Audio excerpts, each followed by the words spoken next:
Topic 1.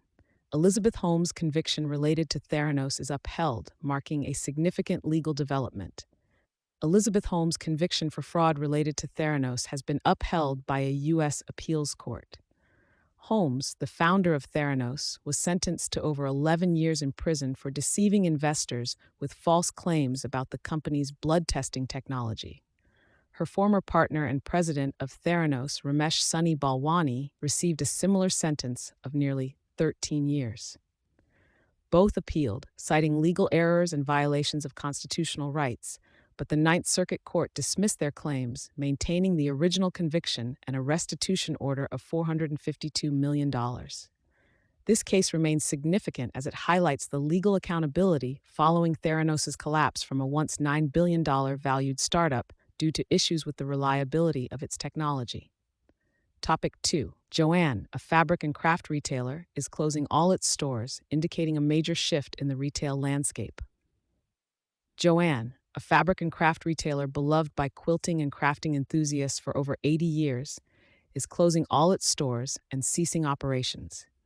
Headquartered in Hudson, Ohio, the company filed for bankruptcy protection for the second time in January 2023, citing decreased consumer demand and inventory shortages. Plans to close over 500 stores were announced, and recently, the GA Group and lenders acquired Joann's assets in an auction, initiating liquidation sales at all locations. Although Joann filed for bankruptcy again in March 2024, it may maintain its brand through an online platform, signaling a significant shift in the retail landscape as many specialty retailers are closing their doors. Topic 3. Apple plans a significant $500 billion investment in the U.S., promising to create 20,000 jobs amid looming tariffs. Apple has announced plans to invest $500 billion in the U.S. and create 20,000 jobs over the next 4 years. This initiative includes building a new manufacturing facility in Houston, Texas, to produce AI servers, likely as a strategy to avoid tariffs imposed by the Trump administration. Apple also plans to establish a manufacturing academy in Detroit and increase investments in domestic research and development projects. President Trump welcomed this decision, claiming it was a result of his policies. This announcement aligns with a similar commitment made during the Trump administration in 2018, which also promised job creation and significant investments in the U.S. Topic 4. U.S. government proceeds with tariffs on Canada and Mexico, highlighting renewed focus on trade policies. The U.S. government has announced that it will implement tariffs on imports from Canada and Mexico starting next week.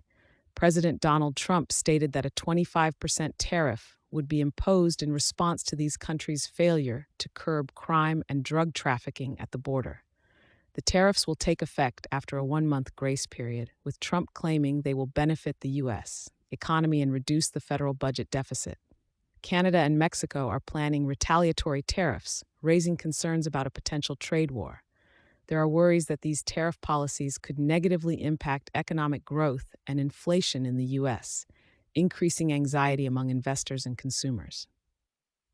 Topic 5. DoorDash agrees to pay $17 million to New York delivery workers for misusing their tips. DoorDash has agreed to pay approximately $17 million to New York delivery workers for allegedly using customer tips to subsidize their wages from May 2017 to September 2019. During that time, DoorDash guaranteed a base wage for delivery workers, but included customer tips in that wage, meaning tips were not paid out unless they exceeded the guaranteed amount. Customers were unaware that their tips were being used to supplement workers' wages. As part of the settlement, DoorDash will compensate delivery workers who worked in New York during that period with $16.75 million, and workers will receive compensation through a separate admini